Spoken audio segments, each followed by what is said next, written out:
Horizon sama satu lagi apa itu yang bisa digunakan dipasang di atas pesawat untuk menghancurkan radar S-300, kemudian peluncur rudal anti pesawat, dan kemudian rudal ICBM dan lain-lainnya. Kita udah saksikan, udah banyak diberitakan.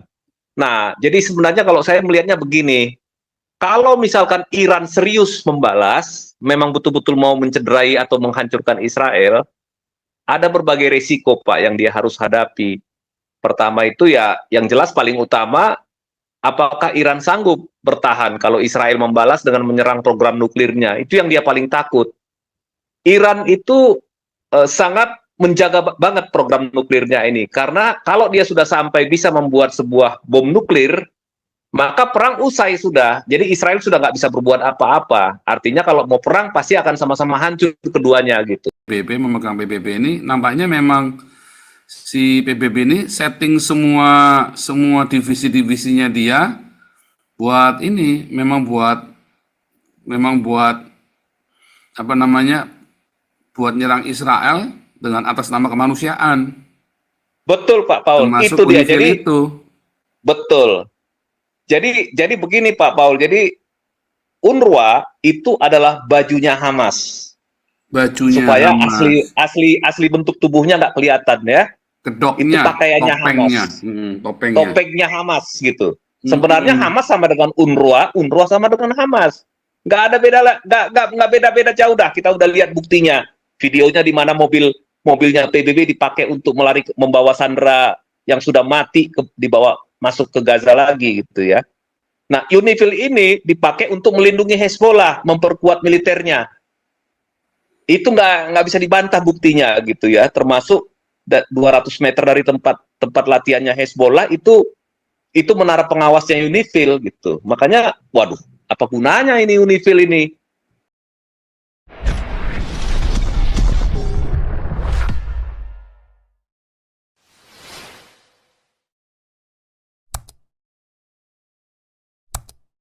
Kita bahas apa ini, Pak?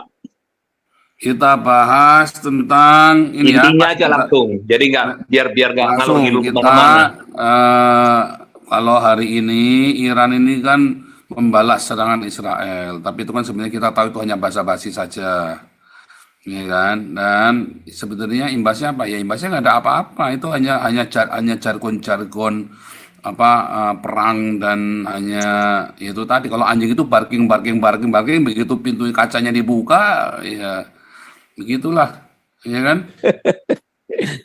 Iya. Oke, Pak Paul. Jadi gini, sebenarnya Iran ini balas, tapi juga pukulan balasannya juga tidak terlalu telak ya. Kelihatannya hanya sekedar balas asal balas. Tujuannya apa? Tujuannya untuk mempertahankan girah ataupun semangat perang para pendukung dan proksi-proksinya, dan untuk membuat supaya lawan-lawannya Iran ini, termasuk negara-negara Arab Sunni di Timur Tengah ini, tetap takut dan segan sama Iran gitu. Hanya itu aja, Pak Paul. Tapi apakah itu akan berdampak kepada Israel? Saya kira tidak. Nah, kemarin kan Israel sudah balas dengan serangan yang sangat terukur. Ya, kemarin itu ya, mereka menyerang dengan 100 pesawat, kemudian juga menggunakan rudal Horizon, Golden Horizon sama satu lagi apa itu yang bisa digunakan dipasang di atas pesawat untuk menghancurkan radar S-300, kemudian peluncur rudal anti pesawat, dan kemudian rudal ICBM dan lain-lainnya. Kita udah saksikan, udah banyak diberitakan. Nah, jadi sebenarnya kalau saya melihatnya begini, kalau misalkan Iran serius membalas, memang betul-betul mau mencederai atau menghancurkan Israel, ada berbagai risiko, Pak, yang dia harus hadapi. Pertama itu ya, yang jelas paling utama, apakah Iran sanggup bertahan kalau Israel membalas dengan menyerang program nuklirnya? Itu yang dia paling takut.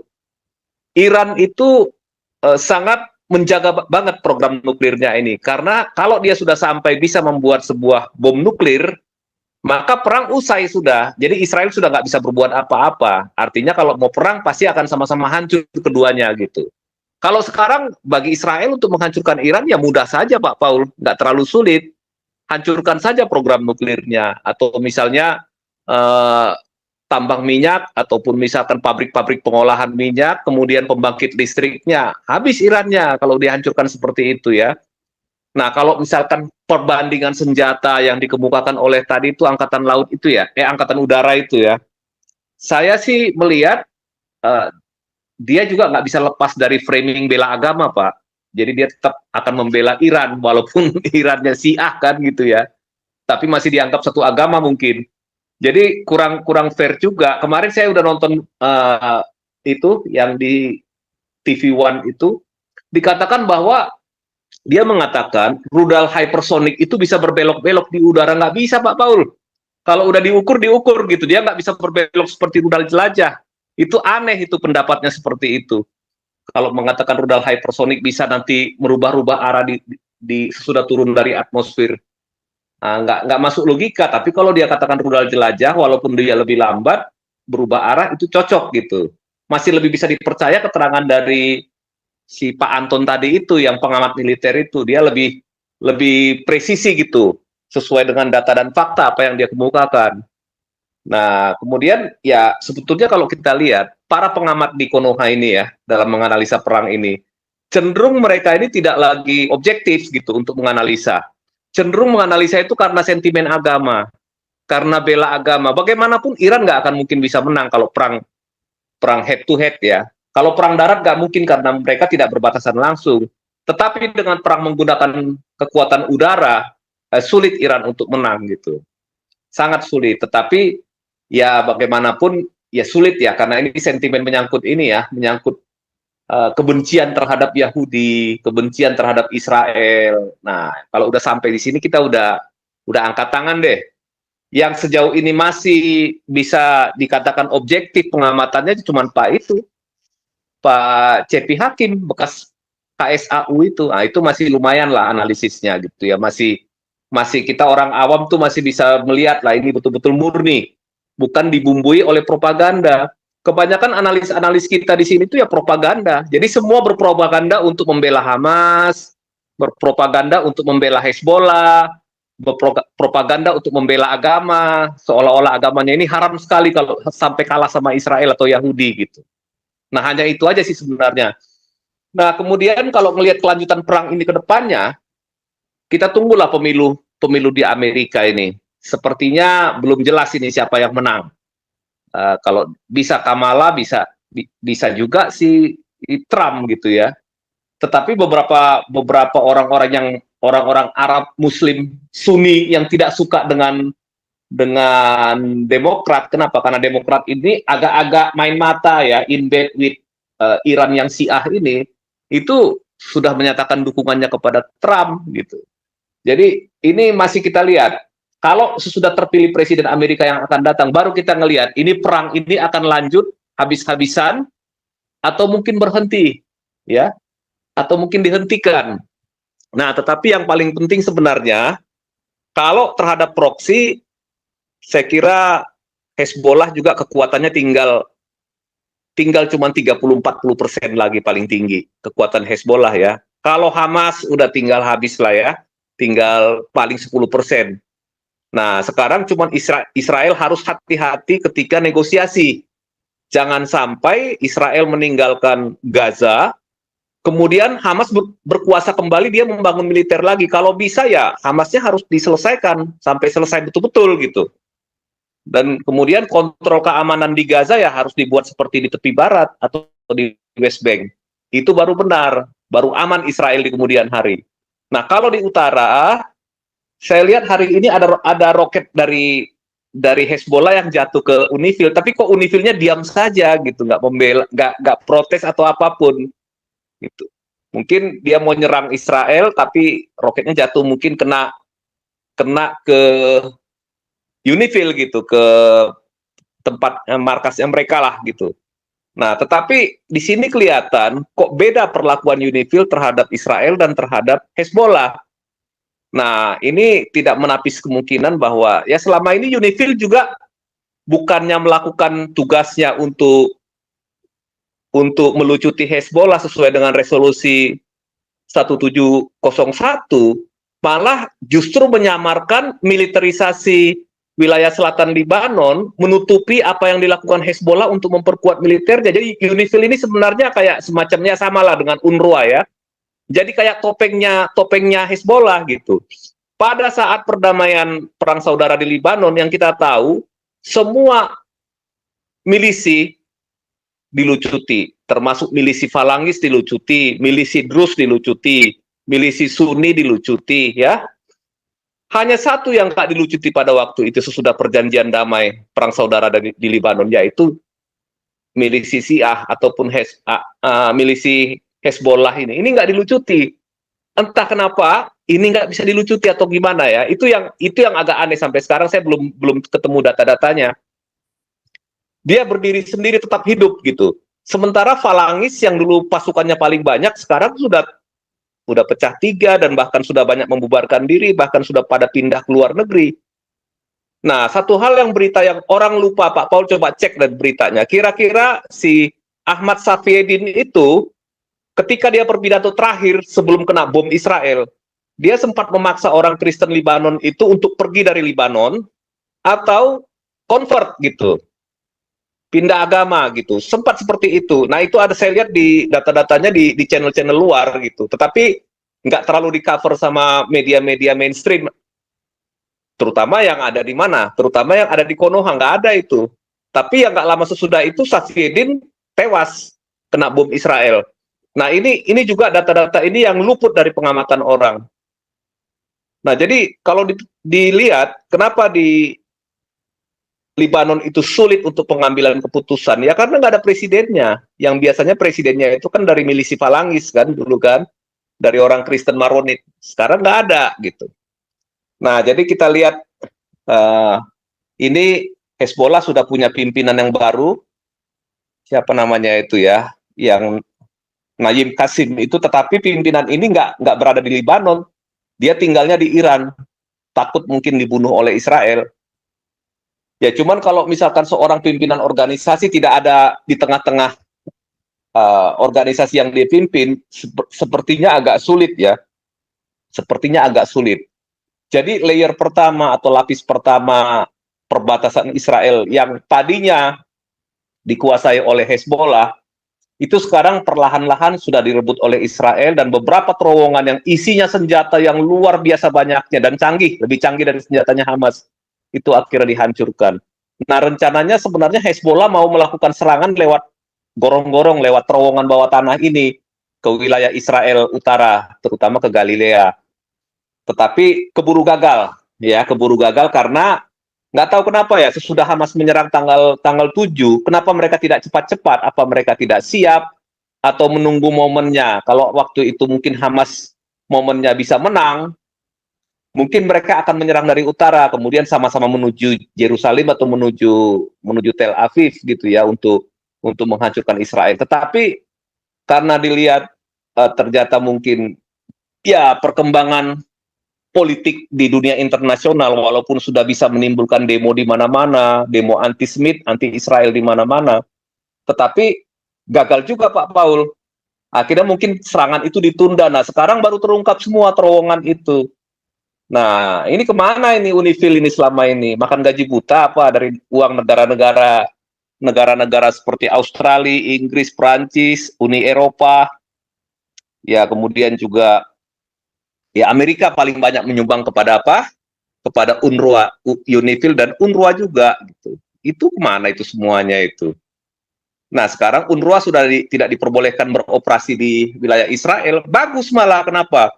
Karena UNRWA ini adalah media untuk menyalurkan ideologi Hamas kepada siapa? Kepada generasi muda Palestina yang baru. Jadi mereka itu 3.000 guru di UNRWA itu terpapar oleh ideologi terorisnya Hamas. Kemudian salah seorang pemimpinnya itu yang ada di videonya itu ikut menculik dan membawa mayat orang-orang Israel yang sudah terbunuh di kibuts itu dibawa ke ini dengan mobil dengan fasilitas PBB. Ya, mobilnya UNRWA. Kemudian juga apa namanya? Kalau kita lihat banyak siapa Fatih Karim itu adalah salah satu pimpinan lembaga pendidikan yang dimiliki oleh UNRWA di Gaza. itu yang membawahi guru-guru di sana ada sekitar 3.000 orang lebih, itu ternyata ya memang kurikulum mereka itu diajarkan itu dicantumin fotonya Adolf Hitler gitu sebagai pahlawan Palestina.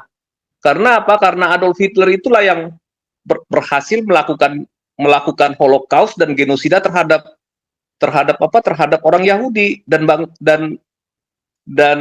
melakukan inilah pembunuhan terhadap orang Yahudi. Nah, ini dia mengakukan sebagai pahlawan. Itulah pendidikan yang disediakan oleh UNRWA ini. Jadi UNRWA itu yang orang PBB-nya kan ya hanya yang di pusat, yang sisanya itu staf lokalnya itu terdaftar sebagai pegawainya UNRWA, tetapi itu orangnya nyambi sebagai anggota Hamas juga gitu. Jadi udah wajar sekali kalau misalkan UNRWA itu di-ban atau tidak diperbolehkan masuk untuk bekerja, untuk beraktivitas, ya, ataupun misalnya berkegiatan eksis di wilayah-wilayah Israel, termasuk yang khususnya untuk tepi barat dan jalur Gaza. Itu nggak boleh gitu. Nggak tahu kalau di Yordania. Dan yang paling heran sekali lagi begini, ada data itu dicantakan oleh juru bicara pemerintah Israel. Ada 2 juta warga Yordania itu statusnya adalah pengungsi dalam catatannya UNRWA. Artinya apa? Ternyata pengungsi yang dikelola oleh UNRWA itu sudah jadi warga negara ataupun bagian dari warga negara Yordania. Kan gitu kan? Adanya di situ Pak Paul. Jadi ini angka pengungsi ini bukannya makin berkurang, yang namanya UNHCR, yang namanya UNRWA itu bagaimana membuat supaya pengungsi ini tambah lama tambah sedikit gitu ya. Terselesaikanlah solusi ini enggak, malah bertambah dengan cara bagaimana? Dengan cara menggelembungkan angka pengungsi, memasukkan 2 juta warga Yordania Pak Paul. Nah, 2 juta warga. Jadi kayak ini ya, kayak kalau mau pemilu tiba-tiba orang matinya pada punya KTP ya. Betul, terus nyoblos untuk calon presiden tertentu atau misalkan untuk parpol tertentu. Gila nih orang Islam Nah, ini. itu di situsnya UNRWA sendiri. Itu kan kemarin diumumkan oleh David Menser atau si Elon Levi ya, atau Rubinstein, juru bicara pemerintah Israel. 2 juta warga Yordan itu terdaftar sebagai pengungsi oleh UNRWA. Dalam arti begini, bagi UNRWA ini, pengungsi itu bukan selesai. Misalkan kita tahu pengungsi Vietnam, kita dulu pernah punya masalah juga ya dengan pengungsi Vietnam. Akhirnya Pak Harto taruh di Pulau Buru. Dan selesai satu demi satu. Kemudian pengungsi-pengungsi di wilayah lain, di Angola, di Afrika juga selesai. Ini yang anehnya kalau untuk kasus Palestina ini, makanya di sini inilah namanya manipulasi ini, manipulasi badan pengungsi ini. Ternyata nanti dia statusnya pengungsi. Anaknya pun dibuat sebagai status pengungsi, Pak Paul. Cucunya juga. Jadi sampai sekarang, yang namanya sudah generasi keempat, kelima, Pak Paul. Dari sejak tahun 1948. Itu jadinya artinya begini, negara ini negara pengungsi, Pak. Jadi beranak pinak, cucunya semuanya ini statusnya sebagai pengungsi. Makanya jumlah pengungsi ini makin hari makin banyak, ditambah lagi dengan penduduk Jordania yang digelembungkan angkanya, diakui sebagai pengungsi juga Pak Paul. Nah ini yang membuat akhirnya pemerintah Israel itu ya 90 suara menyatakan menolak, cuma 16 suara yang setuju dengan UNRWA masuk di Israel. 90 lebih suaranya itu menolak, 96 atau berapa itu. Artinya semua warga negara Israel, partai-partai politik yang ada di Israel sudah tahu bahwa UNRWA ini adalah badan yang melestarikan ideologi Hamas. Hamas punya ideologi. Apa ideologinya? From the river to the sea, Israel must be destroyed. Itu kan ideologinya Hamas sebenarnya. Kemudian yang mengajarkan ideologi ini kepada warga Palestina dan terutama generasi muda adalah UNRWA, Pak Paul. Jadi wajar sekali kalau UNRWA itu harus dibubarkan dari sudut pandang pemerintah Israel loh, gitu ya, bukan sudut pandang saya gitu. Ya begitu ceritanya. UNRWA ini kan udah, ya itu tadi ya, memang UNRWA ini kan memang sengaja dibuat oleh PBB sebenarnya memang untuk melawan Israel. Jadi memang sejak Guterres ini berkuasa di PBB, memegang PBB ini, nampaknya memang si PBB ini setting semua divisi-divisinya dia buat ini, memang buat apa namanya, buat nyerang Israel dengan atas nama kemanusiaan, Betul Pak Paul, termasuk itu dia. UNIFIL Jadi itu. betul. Jadi begini Pak Paul. Jadi UNRWA itu adalah bajunya Hamas Bajunya supaya Hamas, asli bentuk tubuhnya nggak kelihatan ya. Itu kedoknya, pakaiannya Hamas, topengnya, topengnya. topengnya Hamas gitu. Sebenarnya Mm-mm. Hamas sama dengan UNRWA, UNRWA sama dengan Hamas. Nggak ada beda, nggak beda-beda jauh dah. Kita udah lihat buktinya, videonya di mana mobilnya PBB dipakai untuk membawa sandera yang sudah mati dibawa masuk ke Gaza lagi gitu ya. Nah, UNIFIL ini dipakai untuk melindungi Hezbollah, memperkuat militernya. Itu nggak bisa dibantah buktinya gitu ya. Termasuk 200 meter dari tempat latihannya Hezbollah itu menara pengawasnya UNIFIL gitu. Makanya, waduh, apa gunanya ini UNIFIL ini? Dapat dana dari Amerika, Australia, Inggris, Jerman, dan Uni Eropa. Itu dananya bukan sedikit untuk membiayai, ini kan negara-negara Kristen ini mayoritasnya Pak Paul, untuk membiayai teroris memusnahkan orang Yahudi. Makanya untung aja sekarang udah pada sadar nggak mau nyumbang lagi ke UNRWA gitu Pak Paul. Ya itulah berita gembiranya gitu. Akhirnya dunia ini sadar. Bayangkanlah uang kantong dari negara-negara yang Kristen ini dipakai untuk melakukan genosida terhadap bangsa Yahudi. Sedangkan mengutuki Yahudi aja kita nggak boleh Pak Paul gitu. Lihat aja itu TV yang ngutukin Yahudi di Konoha ini. Kemarin kena kecelakaan mobil itu Pak Paul. Korban itu berapa orang. Makanya jangan ngutukin orang Israel atau Yahudi. Nanti kutukannya berbalik Pak Paul. TV on Pak gitu. Oke Pak Paul, silakan. Mungkin yang lain mau